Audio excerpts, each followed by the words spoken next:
with the popularity of these cars over here comes massive demand for modifications and parts, and Nissan did a great job. There's a few things that we want to do to customize them to make them that little bit better to suit our needs. Today we're going to talk about the back of the Y62, the way that the floor and the seats are arranged. They're an 8-seater or 7-seater if you've got a TIL, and as good as that is with the seats folding into the floor to maximize sort of cargo room, if you don't need 8 seats, you don't need 8 seats, and you can get a lot more out of it. Because even if you want to put your fridge in here, it's slanted upwards, which is so frustrating. Nothing's flat and slides out of the boot. So I'm going to show you our OffRoad flat floor product. So we're going to remove the seats out of this Y62, and then this is what it looks like when it's all packaged up. That's the floor, how it comes to you. I'm going to go through how to uninstall the seats, and then how to put the floor together, and then install the floor in the car.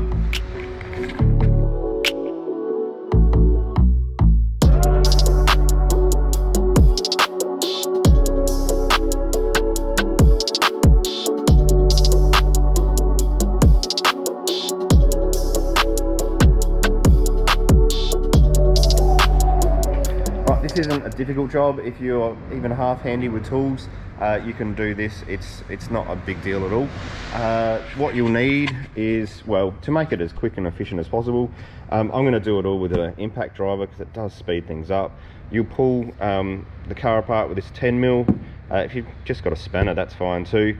There will be a few Phillips heads, and then when we're putting it all back together, we'll need the quickest and easiest way is to get a 16mm socket on a uni with an extension in here, and an Allen key, 4mm I believe.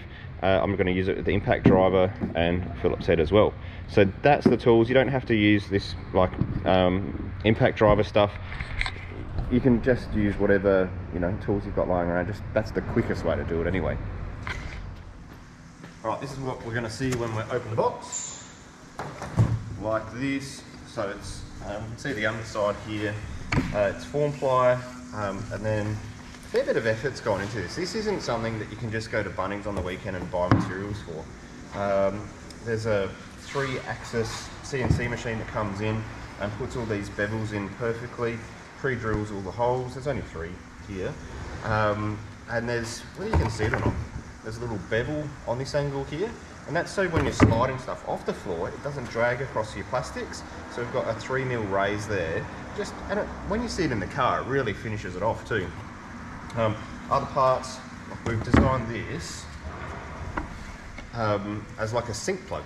So the more force that's put on top of it, you know, your fridge or something like that, it's not going to go through because it's just got a bit of a ply around the outside there. It's actually got some. The more positive pressure, the stronger it gets. All right, what else is in the kit? You get this little goodie bag. So this has got all of your 3D printed legs, supports, which are 3D printed, and we have to affix these to the car, these ones to the floor, and I'm going to show you 2 things. These are the 3D printed legs. I'll give you a close-up look at them. There we go. So they've got a carbon fibre epoxy resin that they're made from, and they are absolutely brilliant. There's a little bit of flex in them, which is great for absorbing impact and all that sort of thing. And also the way we bolt them to the floor, we can, actually that way around, we can have it so it flexes and pushes the floor forward and gives some like positive pressure that way, so the bevels line up and click into each other.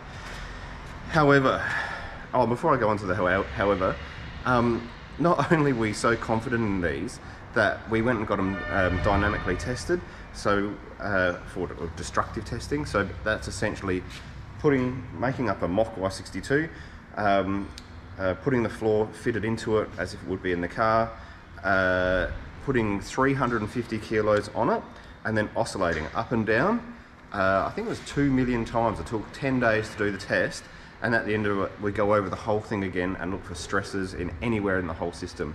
And it passed with flying colours. So with these plastic legs, they are dynamically tested and rated for 350 kilos that you can put on the floor when you're off-road.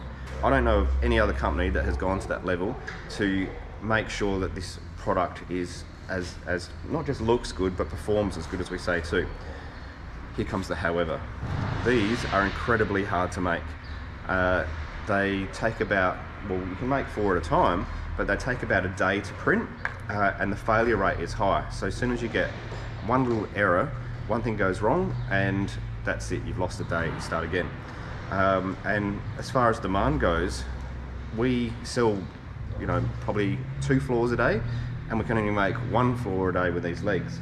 So we've had to come up with another option, and that's been to use a metal leg. I'll show you that in a minute. I'll have to go through and get all of that rated again, but it's a metal leg. It's made with the same sort of shape and design. It's going to be as strong, if not stronger. So I'm very confident in that that part of the design. The upside is now metal's obviously much easier to produce, so we can mass produce, and we're outputting about 30 floors a week at the moment, and actually starting to catch up on back orders. So you might see on a website it says back order, but we'll be catching up very soon, and we'll have stock. So yeah, watch that space. So here's the comparison. That's a 3D printed leg, that's the metal leg. Give you a bit of a close up of that, see how well you can see it. It's basically identical, it's just made out of metal. The first batch we actually put the holes here slightly wrong, so we're fixing that up, but by the time you get yours it'll be perfect. But that is essentially identical, and yeah, it's not something that you can knock up at home, but it's going to make the floor as strong, maybe even stronger. Alright, let's put it together and pull the car apart. Alright, let's get started. Pretty easy actually. So that comes up first, out. Then we've got to take these little bits out, so that flips up.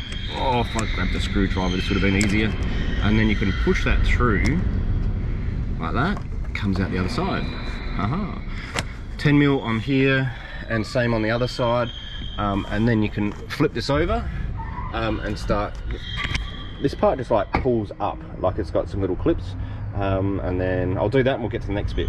And we'll have to pull these out. They're on clips as well, with some more 10 mils, 1 and 2, and that pulls straight up on both sides. I'll go and do that now.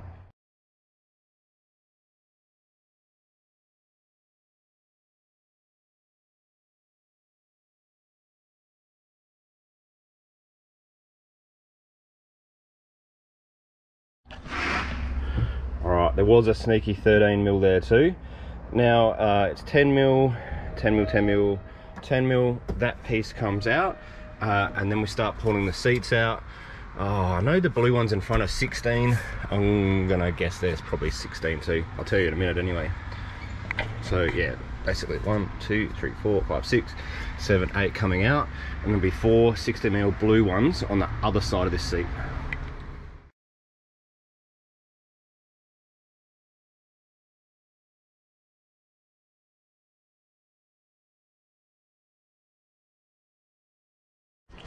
Oh, there was a sneaky 14 for the seat belt. That is like an awesome earthing point, by the way.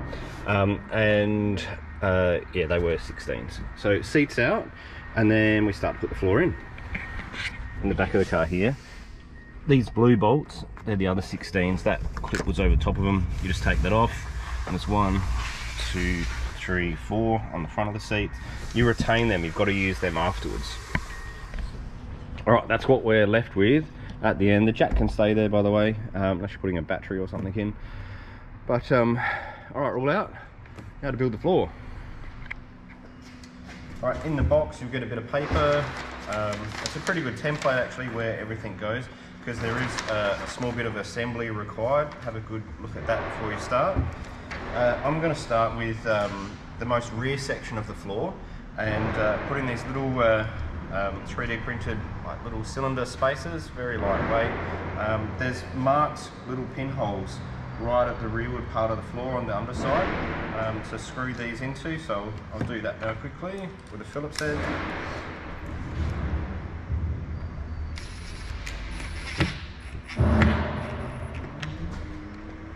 Use that.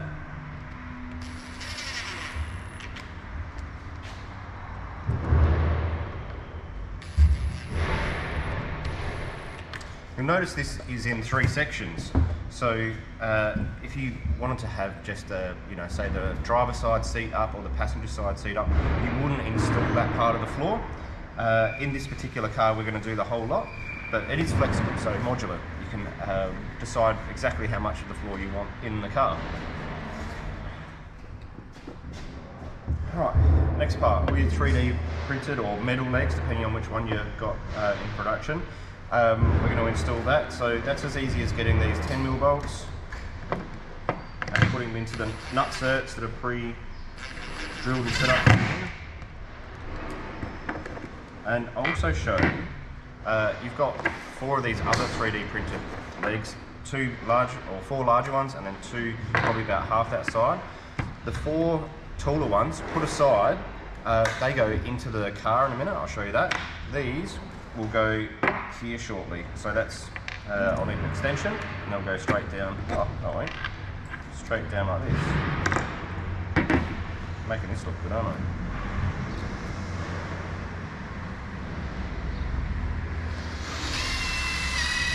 Just like so.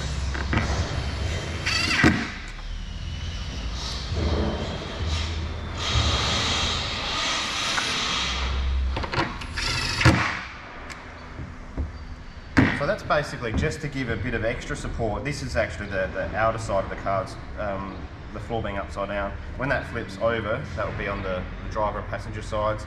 And that just gives a little bit more support right at the edge of the floor, because these are a bit longer than the previous floors, so there's a bit more real estate than what we've done in the past anyway. It's all looking good, last one to go. You might be wondering what these 4 holes are for. This is for people that want to put a twin compressor in. We've pre-drilled them, so it matches the ARB twin compressor perfectly, and you can go straight through. Of course you need different nuts and bolts, but that is ready to go. And I thought I could do this one-handed, but turns out if I do it one-handed, I do it poorly.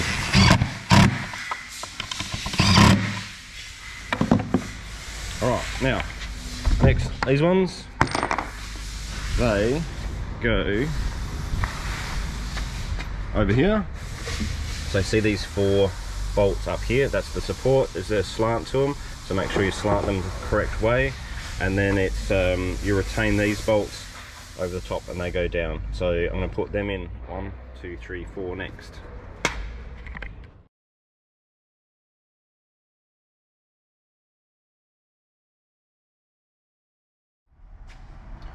Alright, next bit, and this bit's pretty important because if you don't do it this way, things just don't line up. Get the bits that bolt into the old seat bolts, or the blue bolts. They go in first. So I'll get them in place. I'll get the one on the other side in a minute. Put those bolts in, the blue bolts, just a couple of threads, leave them loose. If you do them up tight, when you come to do this bit, the floor won't line up properly and you'll get a gap or a high point here. So these 2 go in first, loosely. This one comes in, the very rear section comes in, and then you can start to do that up tight. Then come back and tighten the blue bolts afterwards, and it should all sit perfectly.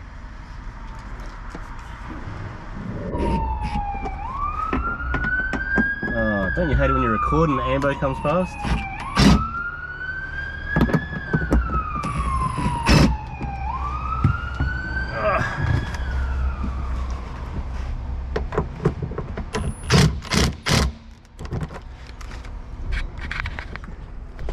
Alright, so it's just all loosey-goosey at the moment. I'm like trying to get it flat and straight and all those sorts of things. I do love how it just like follows the contours around here. Excellent. Instead of being like straight cut through, you get everything. It looks like it's made for the car, what do you know? Right, now to put this section at the back. What's Stephen all night there? Right. That.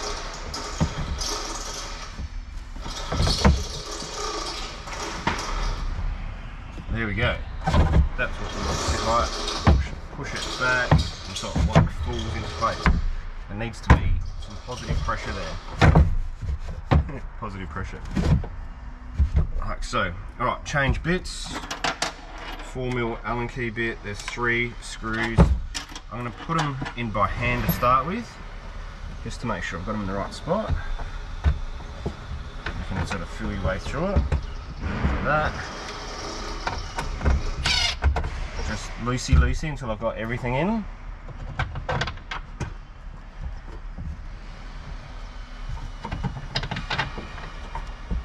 You watch, this will, as the floor goes down, it will pull in.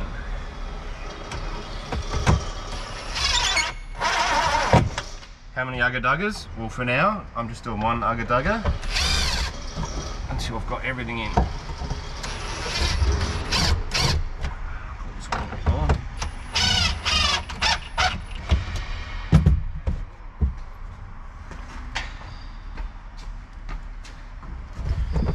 Back a bit, and you can see it's flattening out now.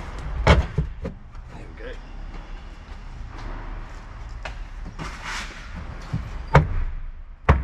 Beautiful.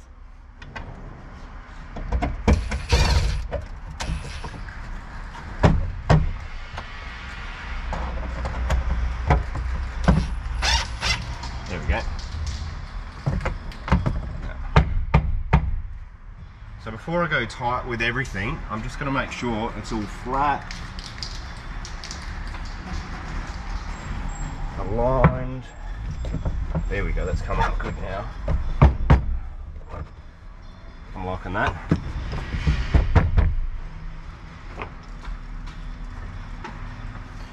Alright, now we're going for about 3 ugga duggers.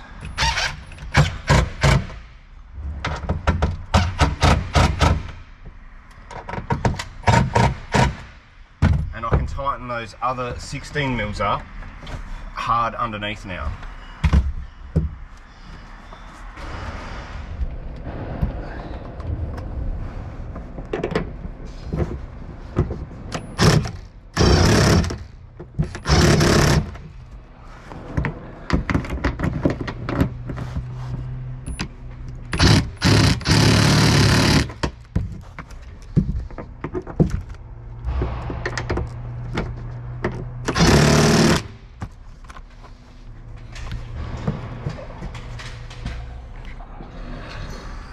There we go, that's what it should look like. All nice and flat. If you are getting a slight rise on one side or the other, it might be because the tension on one of those blue bolts is more than the other, and just like equal the tension.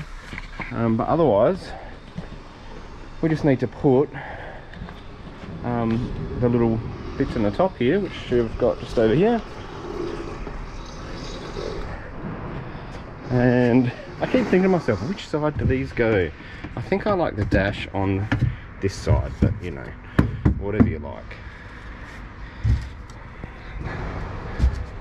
There we are. Obviously, if you're going to screw drawers to these, you wouldn't screw onto that part of it. You'd do it there, or there, or there, or there. But there's no reason at all why you couldn't put a fridge slide in. I swear, like Facebook. Oh, let's get around here. Get out of the light. You know, you've got to have haters in this world, because then you've got people that will help defend you too. And my haters have helped me quite a lot with the design of this floor, because they've really shown me what things can be done without me going out and like making a big song and dance about it. So it is lightweight, it is strong, very strong. It's the only tested one out there. You can put drawers on it, you can put you know, fridge slides on it. No, it wasn't the first one invented, but I reckon it's the best one. It's the only one that has these like great contours, perfect carpet. You know, let's face it, these aren't cheap cars. Let's put a nice product in there that is going to match the quality of the vehicle, and I think this does. So we're very proud of this floor, and production's picking up, so supply is going to be very good in the coming week, maybe 2 weeks. Right, that's out. I'll do some little B-roll stuff to show the floor in a bit more detail, but I'll see you again next week on YouTube. Yeah.